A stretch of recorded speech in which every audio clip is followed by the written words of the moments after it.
بسم اللہ الرحمن الرحیم اللہم یا رحمان یا رحیم ویا ارحم الراحمین وصلی علی من ارسلتہ رحمۃ للعالمین۔ بزرگان محترم، برادران عزیز،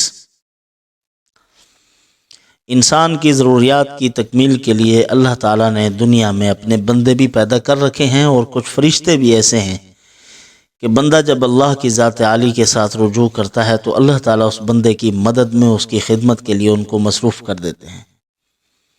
تو جب تک بندہ کسی اللہ کی مخلوق کی مدد میں لگا رہتا ہے، اللہ تعالیٰ اسی کی مدد میں لگے رہتے ہیں۔ جب وہ وہاں سے ہاتھ کھینچ لیتا ہے تو اللہ تعالیٰ بھی اس سے علیحدہ ہو جاتے ہیں، اس کی مدد و نصرت سے ہاتھ کھینچ لیتے ہیں۔ تو بہرحال ہمیں چاہیے کہ ہم کسی مسلمان کے نفع کے لیے کچھ نہ کچھ کریں۔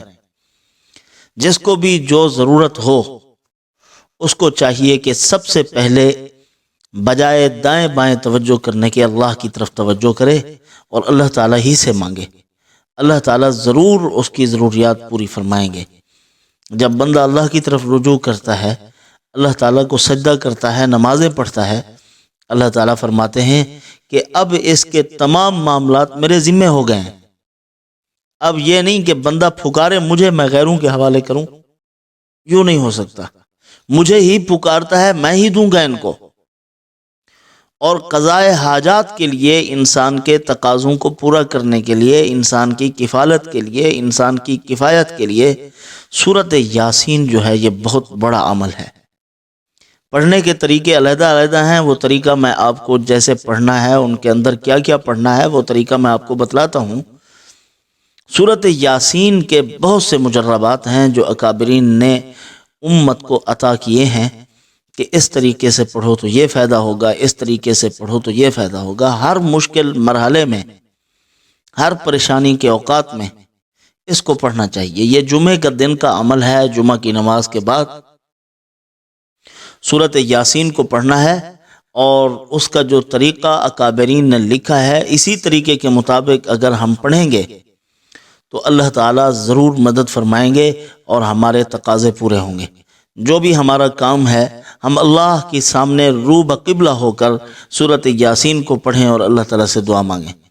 ضرور انشاءاللہ العزیز اللہ نے چاہا تو ضرور آپ کا کام ہو جائے گا۔ آپ کا جتنا مشکل معاملہ ہے اللہ تعالیٰ اس کو پورا فرما دیں گے۔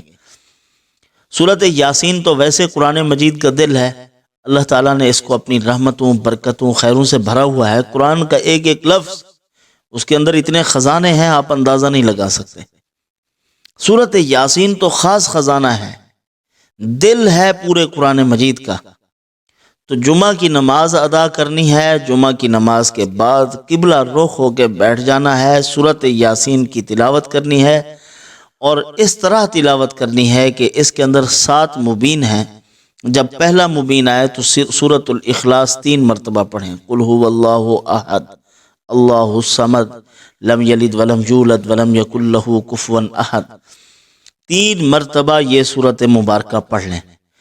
پھر اس کے بعد جب دوسرا مبین آئے تو اس میں سورۃ کوثر 3 مرتبہ پڑھنی ہے، 3 مرتبہ سورۃ کوثر پڑھیں۔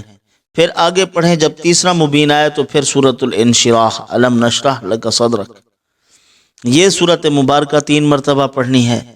پھر اس کے بعد آپ پڑھنا شروع کریں، جب چوتھا مبین آئے تو اس میں سورۃ الفاتحہ 3 مرتبہ پڑھنی ہے۔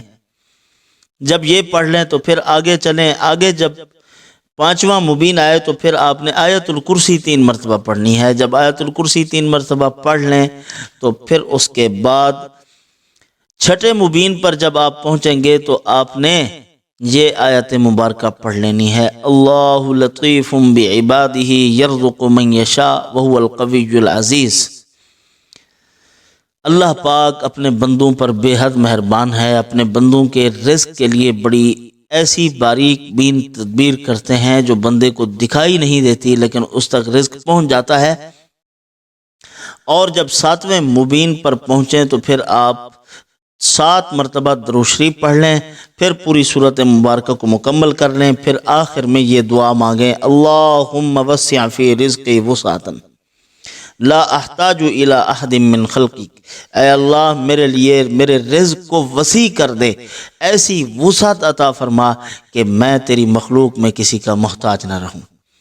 یہ سورۃ یاسین کی تکمیل کے بعد، اس کو مکمل کرنے کے بعد اس کو پڑھ کے اللہ تعالیٰ سے دعا مانگ لے، اس کا جو بھی مسئلہ ہوگا اللہ تعالیٰ پورا فرما دیں گے، جو بھی حاجت ہے اس کی وہ پوری ہو جائے گی، اس کی ضروریات پوری ہو جائیں گی۔ اب ہمیں چاہیے کہ ہم جمعے کے روز جمعے کی نماز کے بعد اس کا اہتمام کریں، خاص وقت کا اہتمام کرنا ضروری ہے۔ جب ہم پڑھ لیں گے تو انشاءاللہ العزیز اس کے ثمرات و نتائج اللہ پاک اپنی رحمت سے مرتب فرمائیں گے۔ وما علینا الا البلاغ۔